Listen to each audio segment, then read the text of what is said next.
2 to the power 1994 plus 4 to the power 997 plus 8 to the power 665 equal to 16 to the power x হলে x এর মান কত? এটা খুবই সুন্দর একটা অঙ্ক, এবারে ক্লাস 9 বিদ্যাসাগর অলিম্পিয়াডে এসেছিল। দেখো তাহলে কিভাবে সমাধান করি। 2 to the power 1994 plus 4 to the power 997 plus 8 to the power 665 equal to 16 to the power x।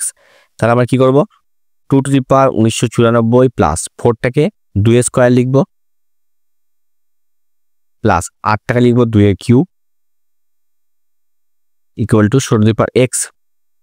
2 to the power 1994 plus মাথাগুলো গুণ করলে কত হবে, এটা 1994 হবে প্লাস 2 টু দি পাওয়ার এটা গুণ করলে হবে 1995 equal to 16 to the power x।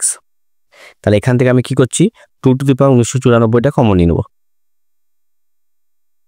তাহলে এখান থেকে পড়লো 1, এখানে 1 আর এখান থেকে 2 equal to 16 to the power x টাকে আমি লিখব 2 to the power 4 whole to the power x। তাহলে 2 to the power 1994 into 4 equal to 2 to the power 4x। তাহলে 2 to the power 1994 into 2 square equal to 2 to the power 4x। তাহলে এর মাথাগুলো যোগ করে কত হবে, 1996।